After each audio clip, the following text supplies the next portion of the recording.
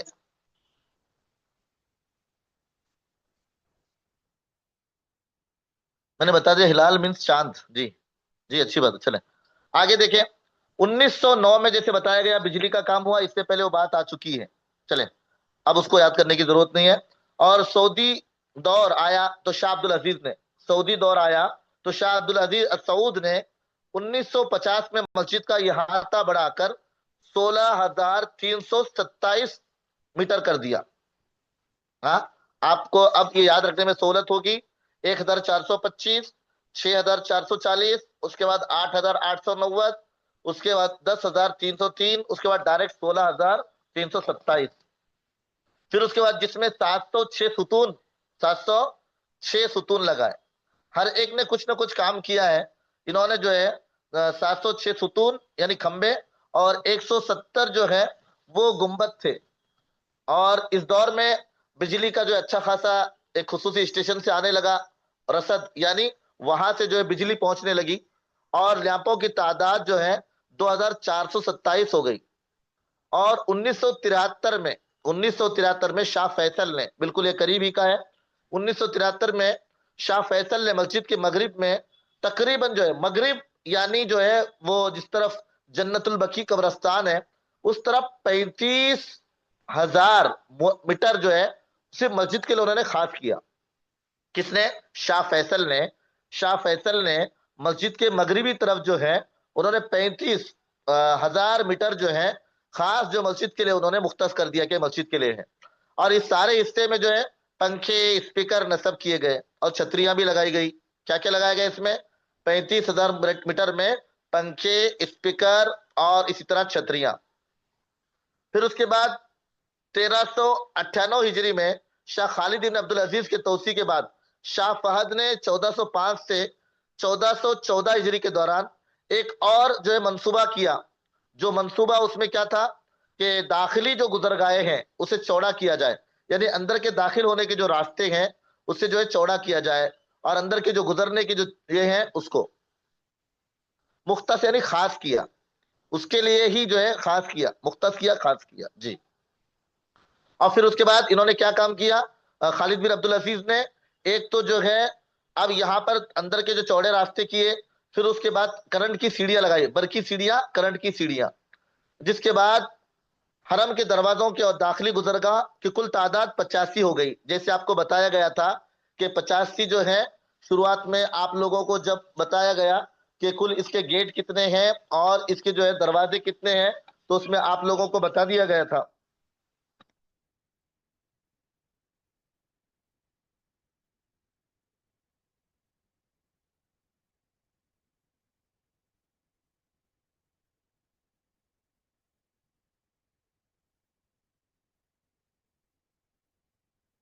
جی، اب دیکھیں یہاں پر جو ہے کل 45 جو ہے وہ اندر کے دروازے جو کتنے ہو گئی، وہ 85 اور گیٹ 41 جیسے آپ کو بتایا گیا تھا.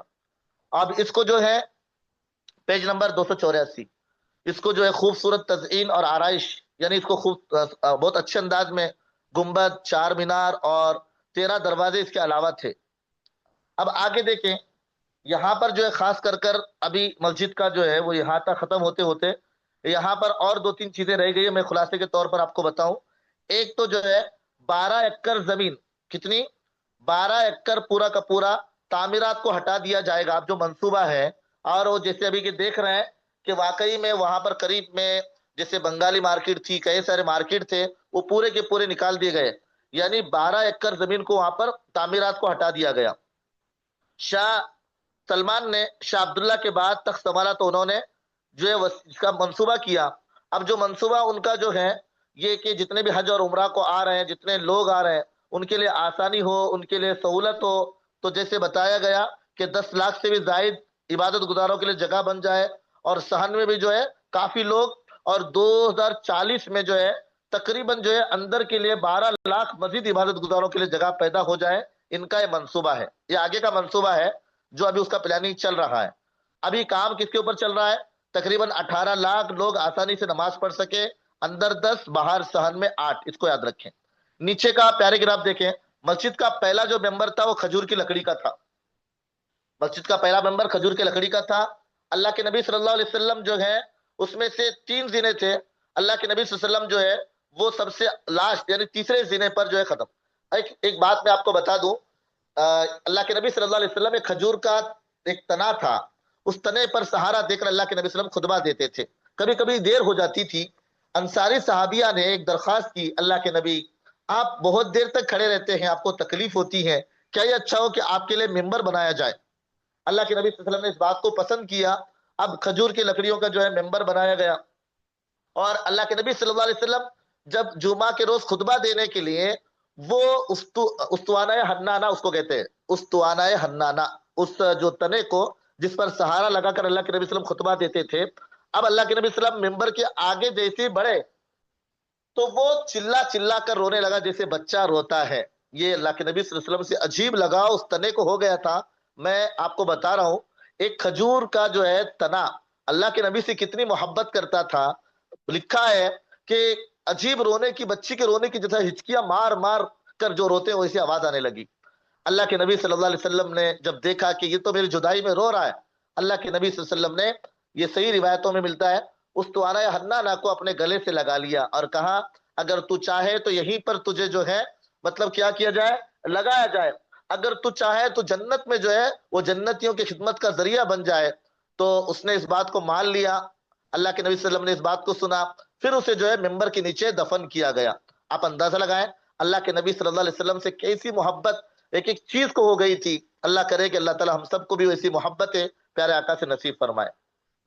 پھر اس کے بعد جو ہے یہاں پر اسی ممبر کے اوپر حضرت عمر رضی اللہ تعالیٰ عنہ، حضرت ابوبکر صدیق رضی اللہ تعالیٰ عنہ، اور جو ہے خطبہ جو دیتے تھے پہلی سیڑھی پر کھڑے رہ کر، اللہ کے نبی صلی اللہ علیہ وسلم تیسرے. پھر عثمان رضی اللہ تعالیٰ عنہ جو ہے پہلے تو شروع میں پہلی سیڑھی پر دیتے تھے، حضرت عمر حضرت ابوبکر دوسرے زینے پر کھڑے رہ کر، 3 اس کے سیڑھیاں تھی. اللہ کے نبی صلی اللہ علیہ وسلم تیسرے سیڑھی پر کھڑے رہ کر خطبہ دیتے تھے، حضرت عمر ابوبکر دوسرے، اور حضرت عثمان جو ہے پہلے یعنی زینے پر پہلے سیڑھی پر خطبہ، اور بعد میں وہ بھی تیسرے جو ہے سیڑھی کے اوپر خطبہ دینے لگے. پھر اس کے بعد یہ ممبر 886 میں مسجد میں آگ لگنے کی وجہ سے وہ ممبر جل گیا، جس کے بعد اینٹوں کا ممبر بنایا گیا. اس کے بعد مملوک سلطان نے، یعنی مملوکی دور کا جو سلطان کائی طیبی تھا، اس نے کیا کیا